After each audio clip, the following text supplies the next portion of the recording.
this video, we are going to talk about direct variation. So direct variation, it is a function in the form y is equal to kx, wherein k must not be equal or should not be equal to 0. K is the constant of variation pala. And the graph of direct variation is a straight line or it is linear. Okay, so basically, direct variation means that if the value of y increases, the value of x also increases. Okay, or if the value of y decreases, the value of x also decreases. So this function here is read as y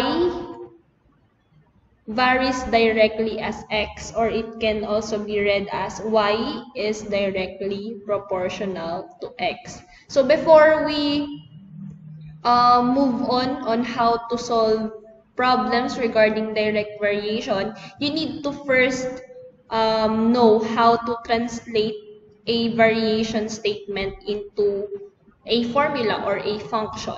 Okay, so let's say we have this example or variation statement here. So as you can see, y varies directly as x is written in the function like this. So ganyan siya laging form pag direct variation. So y is equal to k, it is always may k siya lagi, no? Meron siya laging k kasi that is a constant of variation. So y is equal to kx. Y varies directly as x. And then the second one, let's say, palitan natin ng variables. Yeah, pwedeng palitan ng variables. Hindi lang limited yung variables sa y and x, no? Yung k lang yung hindi pwedeng mapalitan kasi it is constant. So let's say we have the statement a is directly proportional to the square of b. So if you will be writing that, it will be like this. A is equal to, of course, k is always there, to the square of b. Ayan, sabi, square of b. That's why, kapag sinulat mo siya into function, should be b squared. Okay, so a is equal to k b squared. So that is how you write it into function. Okay, and then the third one, we have t varies directly as the cube of s. Okay, so if you write that, t is equal to k and then s cube. Okay, kasi yun yung sabi sa variation statement, cube of s. Okay, so next is m is directly proportional to the square root of n naman. So be mindful sa variation statement ng sa problem, no? Kasi you need to make the function first before you solve it, actually. And then kapag namali na kayo, of course, ng pagsulat ng function, mali na yung magagamit yung formula to solve problems regarding direct variation. So m is directly proportional, m is equal to k to the square root of n. Okay, so k and then square root of n. So that is the equivalent function of this variation statement. So ganun lang, you need to convert the statement first into its equivalent function before nyo ma-solve yung given na problem. So basically, kayo mismo yung magde-derive ng function from the word problem. Okay? So, let's solve problems regarding direct variation.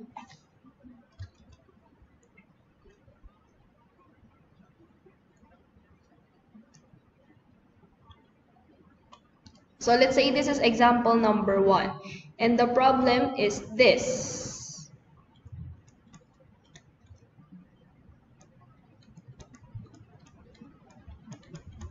So y varies directly as x if y is equal to 16 when x is equal to 2. Find x when y is equal to 36.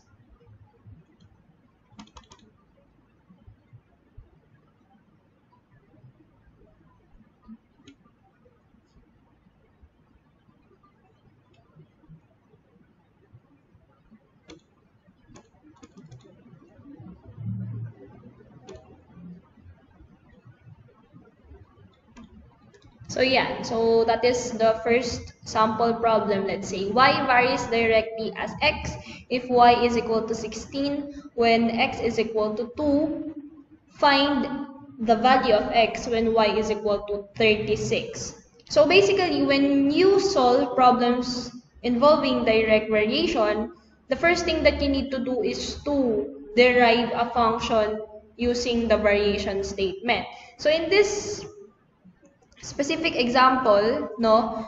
So y varies directly as x. Ito, gagawin mo siyang function katulad ng ginawa natin kanina sa example na pinakita ko sa inyo.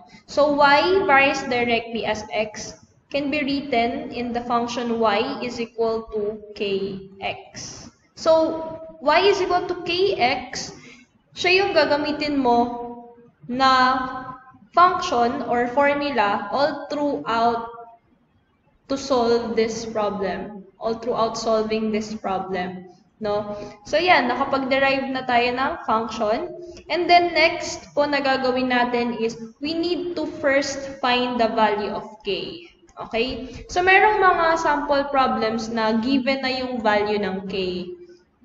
Sometimes, okay? But in this example, sa unang values, kung napapansin nyo, ang given lang is yung values ng y and x. So, of course, we need to find first the value of the constant of variation, which is our k, before natin mahanap yung value ni x. So, for us to find, so I'm going to move this. Ito yung function na gagamitin natin, no? Or formula.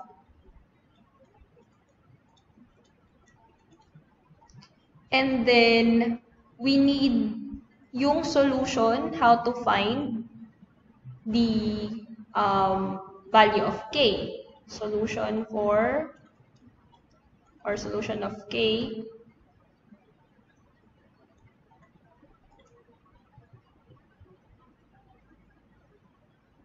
And then, dito yung sa x.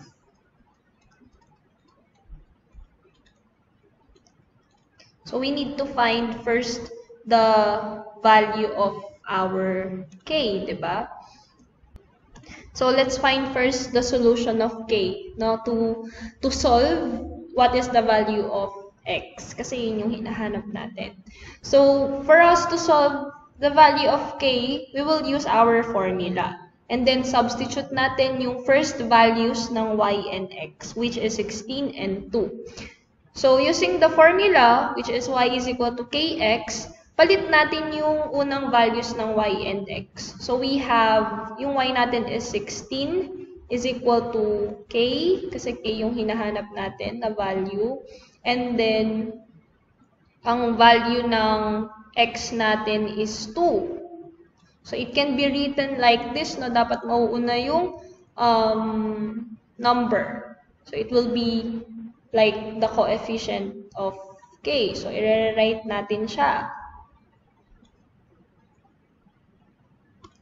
So, 16 is equal to 2k. By the way, kx, xk, they are interchangeable naman kasi i-multiply sila. Yeah, in this formula, no? So, 16 is equal to 2k. For us to find the value of k, we need to get rid of the coefficient, which is 2. So, we need to divide both of them by 2.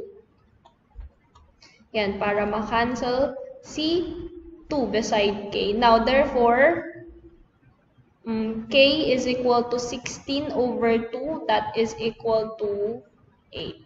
So, yun yung constant of variation natin. 8. So, write natin siya dito. 8.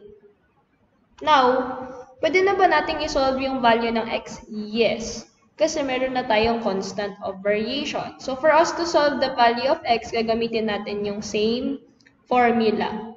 But then, we will use yung second given ng y for us to find the value of x. Okay? So, y natin is 36. So, write natin 36 is equal to, yung value ng k natin is 8.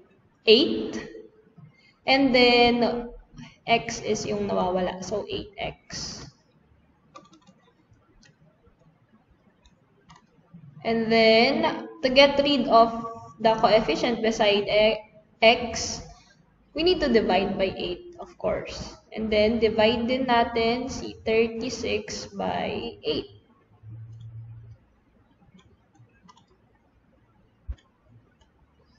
Now, it will be cancelled and x is now equal to 36 over 8. 36 over 8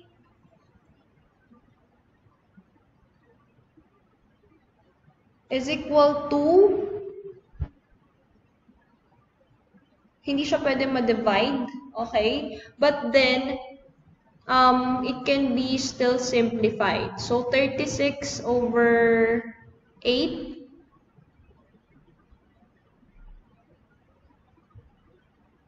is equal to 9 over 2.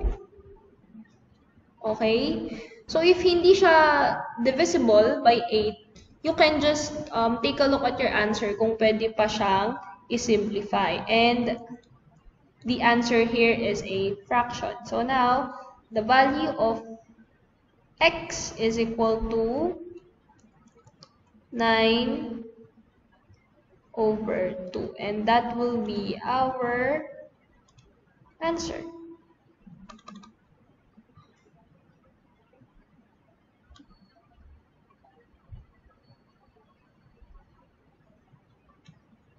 So to solve this problem, we derive a function which is y is equal to kx. The value of the constant of variation is 8. And then the value of the missing, the missing value of x is 9 over 2.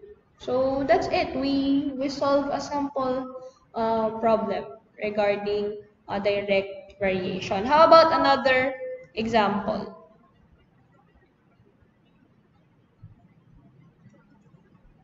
So let's say we have problem number 2.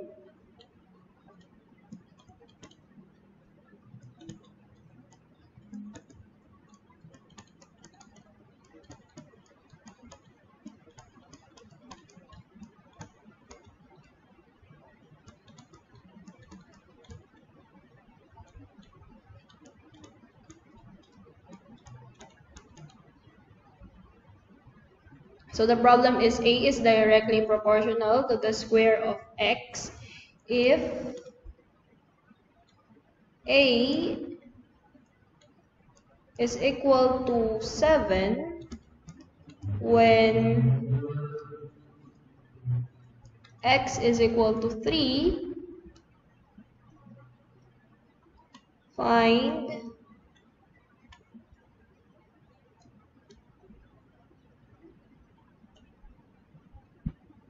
Find a when x is equal to 10. So again, we need to derive a function using this variation statement, yung una, ito. So, yeah. Need to derive a function using that. So, the formula or the function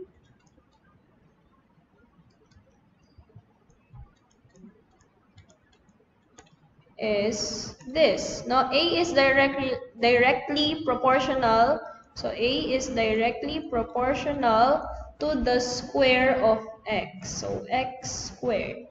Okay, so that will be your function or your formula. Now, we need to find the value of k again kasi in the problem, if a is equal to 7, when x is equal to 3, walang value ng k na sinabi. Therefore, we need to first find the value of k before we find the value of a. Okay, so to find the value of k, we need to use our formula or function. So using the first values of a and x, substitute natin sila dun sa ating formula. So, A natin is equal to 7 is equal to K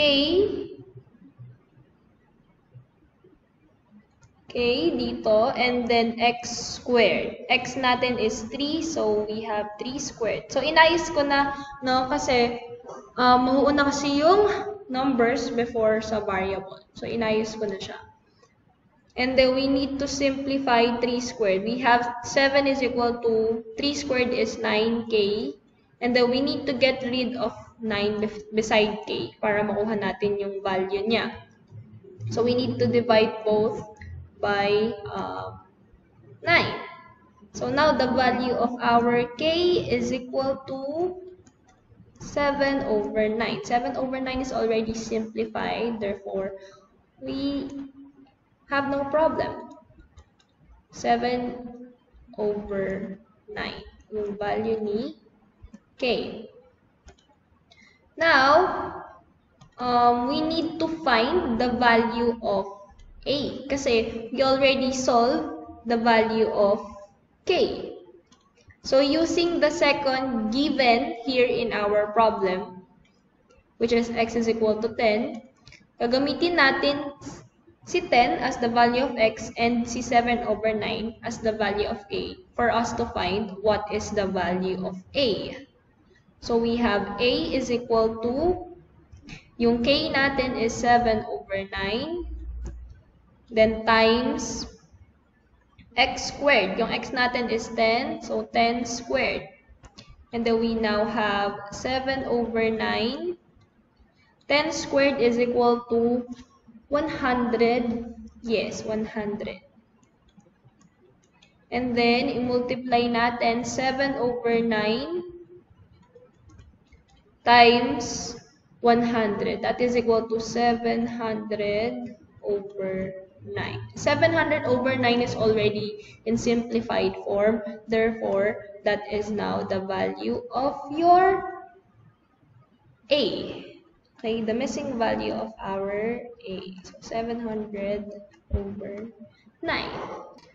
Okay, now we solve problems no kanina regarding or involving direct variation. Paano naman if the given is a word problem like this one? So let's say we have the distance that a car can travel D varies directly as the number of liters of gasoline in the tank G. If a car can go 120 kilometers on 15 liters of gas, how far can it go on 9 liters? So actually direct variation can be applied in real life like this word problem here. So if 120 kilometers ang nalalakbay ng 15 liters of gas, ilang kilometers kaya yung malalakbay naman kung 9 liters lang yung mayroon kayo na gas? Let's say, for example, sa kotse. So first, magde-derive tayo ng function or ng formula na gagamitin natin to solve for the distance of the car using 9 liters. So the formula is this, yung first na phrase na nabasa nyo, dyan kayo magde-derive. So the distance that a car can travel, D, varies directly as G, or the number of liters of gasoline. So D varies directly as G. So yan yung formula na gagamitin natin. Now, as you can see in the problem, the given is the distance and the liters of gas lang. Wala na naman yung constant of variation. So therefore, there will be again two solutions. First is yung solution for the constant. And then, ang hinahanap natin is how far, di ba? Gaano kalayo? So it involves the distance. So we will be looking for the value of D.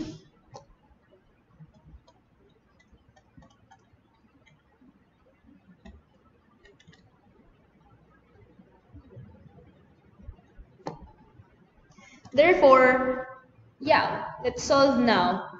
So using the formula here, let's solve for the value of the constant of variation. So the distance, gamitin natin yung unang given regarding distance and dun sa liters of gas. So distance natin is 120 is equal to K, and then yung G natin is equal to 15 liters, diba? So now, para ma-cancel out natin yung 15, divide natin both by 15.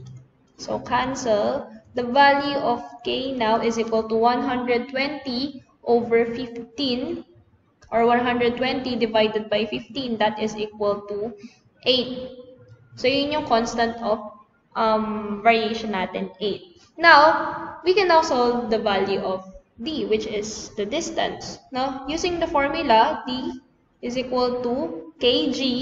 K, ipalit na natin yung na-solve natin na value niya, which is 8. And then G is yung pangalawang given na liters of gas, which is 9. So 8 times 9 is equal to 72. Okay? So technically, the answer will be in kilometers. Kasi yun yung unit na given sa ating distance. So the answer, or the car can go 72 kilometers using 9 liters of gas. So, gumawa ako ng konting observation dyan sa module ninyo. As you can see, we are talking about the distance and then the liters of gas, diba? So, i-rewrite ko lang dito yung observation na nasa module nyo. So, yung distance na given natin sa una is 120 kilometers. Diba? It became 72 kilometers. So, what happened is that bumaba yung distance. Okay? So, it decreased. It decreases. Bumaba siya. And yung liters of gas, from 15 liters, naging siyang 9 liters. So, as you can see, bumaba din yung liters of gasoline. So, in short, this problem technically represents a direct variation. Kasi katulad nga ng sinabi ko kanina, if the value of y decreases, the value of x also decreases. Or, if the value of y increases, the value of x also increases. So, as you can see, habang bumababa pala yung gasoline na mayroon yung isang car, bumababa din yung distance na pwede niyang ma-drive. Okay? Nakuha niyo yung point? D decreases, therefore G also decreases. Therefore, this word problem is a perfect example of a direct variation. And it can be also applied in real life problems. So that's it. That is all about direct variation.